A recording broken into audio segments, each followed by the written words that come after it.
आज की इस वीडियो में हम समझेंगे थायराइड रिपोर्ट को आप कैसे समझ सकते हैं। गाइज ये है हमारे पास एक रिपोर्ट, जिसको रिपोर्ट की सहायता से आपको बताऊंगा कि भैया क्या क्या इसमें दिक्कतें आती है। बेसिकली जो थायराइड का टेस्ट किया जाता है उसको आप डॉक्टर ने देखा होगा T3, T4, TSH के नाम से आपको बताता है कि भैया ये आप टेस्ट करवा सकते हैं। बेसिकली थायराइड ग्लैंड की एक्टिविटी को पता करने के लिए करवाया जाता है कि यानी अगर आपकी थायराइड ग्लैंड अच्छे से काम कर रही है नहीं कर रही है। अगर वो ओवर एक्टिवेट हो जाती है तो भी आपका प्रॉब्लम हो सकता है, अंडर एक्टिव है तो भी आपको दिक्कतें हो सकती है। क्योंकि हाइपोथायराइडिज्म और हाइपरथायराइडिज्म दो प्रकार से देखने को मिलता है। जिसमें हाइपो होता है उनका वेट जो होता है बहुत ज़्यादा बढ़ना शुरू हो जाता है, और हाइपर जो होता है उनका वेट जो होता है बहुत जल्दी डिक्रीज शुरू होना स्टार्ट हो जाता है। तो इस कंडीशन को चेक करने के लिए हाइपोथायराइडिज्म या कहें तो थायराइड का टेस्ट करवाया जाता है, जो एक सीरम टेस्ट होता है, यानी ब्लड से ही टेस्ट करवाया जाता है। और 400 से 500 रुपये के अंडर ये टेस्ट जो होते हैं वो करवाए जाते हैं। लेकिन इसमें जो थायराइड हार्मोन्स होते हैं तीन तरीके से देखने को मिलते हैं, जो T3, T4, TSH जिसको माना जाता है। तो आइए जानते हैं इस रिपोर्ट के माध्यम से कि आपको क्या क्या इसमें प्रॉब्लम हो सकती है, कैसे आप समझ सकते हैं कि आपको कौन से टाइप का थायराइड हो सकता है। तो वीडियो को अंत तक देखते रहिएगा। चैनल पर नए हो तो चैनल को सब्सक्राइब जरूर कर लीजिएगा। तो चलिए वीडियो शुरू करते हैं। सो गाइज ये आप रिपोर्ट देख रहे होंगे सामने की तरफ, जिसमें मेंशन है T3, T4, TSH के नाम से, और ये है इनकी नॉर्मल रेंज जो यहाँ पर आपको बता रखा है कि भैया जो T3 की नॉर्मल रेंज होती है वो 87 से 178 होती है। और इसके बाद आता है आपका ये 48 to 1565 और 0.35 से होते हैं 53 का जो TSH का रेंज होता है। यहाँ पर आप इसमें सामने की तरफ देख सकते हैं, और यहाँ पर बता रखा है कि ऑब्जर्व वैल्यू, मतलब कि यहाँ से इन टेस्ट के द्वारा ये वैल्यू आई है। जो ये एक रिपोर्ट है ये नॉर्मल रिपोर्ट है, इसमें किसी प्रकार कोई थायराइड का प्रॉब्लम नहीं होता है।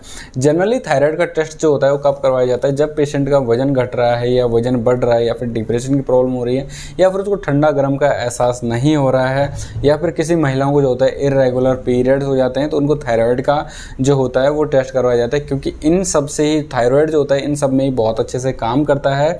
बेसिकली अगर आप इसके बारे में बात करें तो ये थायराइड हार्मोन टेस्ट होते हैं जो T3, T4, TSH कहा जाता है। तो सबसे पहले जानते हैं दोस्तों T3 के बारे में। तो ये एक होता है कि ट्राई आइडोडाइथ्रियोन होता है, जो टोटल होता है। टोटल और फ्री दो प्रकार का टेस्ट इसमें देखने को मिलता है।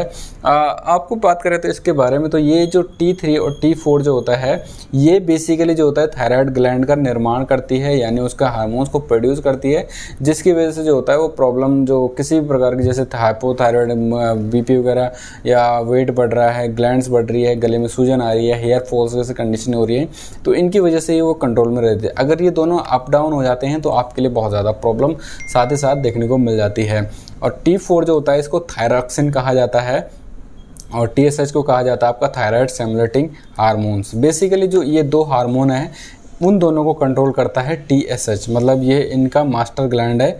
और ये दोनों ग्लैंड जो होती है वो थायराइड ग्लैंड होती है। मतलब तितली के आकार की आपने देखी होगी भैया, इस प्रकार के गले में जो होती है वो ग्लैंड होती है जो आपके श्वास नली के जस्ट नीचे होती है। इसके कई सारे काम होते हैं, जैसे कि आपका हार्ट रेट को प्रॉब्लम्स को दूर करने में मदद करता है, आपके ग्लैंड को बढ़ाने में मदद करता है, डिप्रेशन जैसी कंडीशनों को दूर करने में मदद करता है, ठंडे गर्म होने का एहसास को आपको दिलाता है, स्लीपिंग वगैरह की दिक्कत को भी, प्रॉब्लम को दूर करने में इस प्रकार की कंडीशनों में ये काम करते हैं बेसिकली। बस बात कर लेते हैं T3, T4 के यूजेस के बारे में। मतलब थायराइड ग्लैंड जो होती है और ये मेटाबॉलिज्म, बॉडी टेम्परेचर, आपके पीरियड्स वगैरह के कंडीशन को, मूड को कंट्रोल करने में ये दोनों बहुत ज़्यादा कारगर साबित होते हैं। उसके बाद आ जाता है TSH। अब इसका काम क्या होता है, ये दोनों क्या करते हैं, ये जो करता है TSH इन दोनों को कंट्रोल करता है। मतलब कि जब तक कि ये इनको आदेश नहीं देगा कि भैया आप जो होते हैं जो थायराइड हार्मोन्स होता है वो रिलीज़ करें, जब तक ये ना कहता है तब तक ही ये प्रॉब्लम नहीं होती है। मतलब अगर जब तक ये कहेगा कि आप थायराइड हार्मोन रिलीज़ करो तभी ये दोनों जो होते हैं थायराइड हार्मोन्स होते हैं बनाना शुरू करते हैं। क्योंकि अगर बहुत ज़्यादा हो गए तो आपके लिए प्रॉब्लम है, कम हो गए तो प्रॉब्लम है। इनका मेंटेन होना बहुत ज़्यादा ज़रूरी होता है। तो अब हम बात कर लेते हैं इनके बारे में कि भैया कौन कौन सी कंडीशन में आपको थायराइड की प्रॉब्लम हो जाती है, या फिर हाइपोथायराइडिज्म क्या होता है और हाइपरथायराइडिज्म क्या होता है।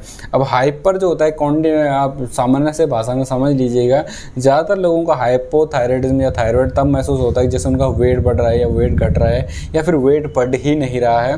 तो अगर हाइपोथायराइड है तो समझ लीजिएगा कि भैया उनका वेट जो होता है वो गेन हो रहा है। अगर हाइपर है तो उसमें वेट जो होता है वो लूज़ हो रहा है। तो ये दोनों कंडीशनें आ जाती है। फिलहाल हम समझते हैं इनके बारे में कि भले किस किस कंडीशनों में क्या होता है। सारा जो प्रॉब्लम दूर होती है वो इससे होती है TSH की वजह से। अगर TSH किसी का बढ़ के आ गया तो प्रॉब्लम हो जाती है, घट के आ गया तो भी प्रॉब्लम हो जाती है। सामान्य सी बारे में आप समझते हैं इसको कि इसमें दोस्तों टोटल 4 एक कंडीशन होती है। जैसे कि अगर T3 आपका नॉर्मल है, T4 भी आपका नॉर्मल है और ये जो TSH है वो बढ़ के आ गया है, तो आपका जो होगा प्राइमरी हाइपोथायराइड होगा। मतलब प्राइमरी हाइपोथायराइड है, मतलब वो थायराइड की संख्या है ही आपकी बॉडी में। दूसरी कंडीशन क्या आती है कि अगर ये नॉर्मल से नीचे है, ये भी नॉर्मल से नीचे है और ये जो होगा वो बढ़ के आ रखा है। अब ये दोनों डाउन है और ये बढ़ के आ रहा है, तो हाइपर थायराइड है ही आपको, यानी हाइपोथायराइड कंडीशन है ही कि भैया आपको थायराइड है ही। तब भी थायराइड है क्योंकि इसमें थायराइड TSH जो होता है वो बढ़ के ही आ रहा है। अब नेक्स्ट कंडीशन क्या आती है कि भैया ये दोनों आपके नॉर्मल है, T3 T4 नॉर्मल है और TSH जो आ रहा है वो डाउन हो रखा है। अब इस कंडीशन में होता है आपका प्राइमरी हाइपरथायराइड, क्योंकि ये घट के आ रहा है। क्योंकि अगर ये कम हो रखा है तो इसमें आपको और प्रॉब्लम भी देखने को मिल सकती है। इसके बाद आ जाता है आपका कि भैया नॉर्मल रेंज जो होती है T3 की वो बढ़ के आ रखी है, T4 की भी बढ़ के आ रखी है और इसकी रेंज होगी वो कम आ रखी है। तो ये हाइपरथायराइडिज्म के साथ ही देखने को मिल जाता है। अब अगर आपका हाइपोथायराइडिज्म है तो आपको ये प्रॉब्लम देखने को मिल सकती है, जैसे कि हार्ट बीट स्लो हो जाती है, वेट गेन होना शुरू हो जाता है, ग्लैंड बनने में प्रॉब्लम हो जाती है, डिप्रेशन की दिक्कत हो जाती है और ठंडा जो होता है वो एहसास होना बंद हो जाता है। साथ ही साथ जिन महिलाओं के पीरियड्स जो होते हैं इरेगुलर हो सकते हैं, तो पीरियड्स में अगर ऐसी कंडीशन आपको देखने को मिल जाती है तो आप समझ लीजिए कि आपको हाइपोथायराइड है, जिसके लिए आपको ट्रीटमेंट आगे लेना चाहिए। अब बात करते हैं हाइपर की। हाइपरथायराइडिज्म क्या होता है कि अगर ये डाउन वगैरह जा रहा है, TSH डाउन जा रहा है, तो इसमें आपको हाइपरथायराइडिज्म में ये देखने को मिलते हैं। हार्ट रेट जो होती है बहुत ज़्यादा बढ़ जाती है, वेट जो होता है वो कम होना शुरू हो जाता है या वेट बढ़ता ही नहीं है, स्लीपिंग की प्रॉब्लम हो सकती है, पीरियड्स जो होते हैं बहुत ही ज़्यादा हो सकते हैं। साथ ही साथ आपका जो ठंडा गरम के एहसास होता है वो बंद होना शुरू हो जाता है और भी कई सारे सिम्टम्स आपको देखने को मिल जाते हैं। और यहाँ पर भी इन्होंने लेवल बता रखी कि भैया T3 की TSH की लेवल क्या क्या होनी चाहिए, वो सब कुछ यहाँ पर आपको मेंशन कर रखा है। तो आप कुल मिला के ये समझिए अगर ये डाउन जा रखा है, अगर ये कम हो रहा है तो भैया आपका हो गया हाइपरथायराइड। अगर ये आपका बढ़ के आ रहा है तो आपको हो गया हाइपोथायराइड। हाइपोथायराइड में वेट बढ़ेगा और हाइपर में कम हो जाएगा। तो ये आपकी कंडीशन हो सकती है और इस प्रकार से आप इसको समझ सकते हैं। उम्मीद करता हूँ आपको वीडियो अच्छी लगी होगी, उम्मीद करता हूँ आपको जानकारी समझ में आई होगी। कोई डाउट रहेगा तो आप हमें इजीली कमेंट में पूछ सकते हैं। मिलते हैं नई वीडियो में। Okay bye, tata and thank you for watching.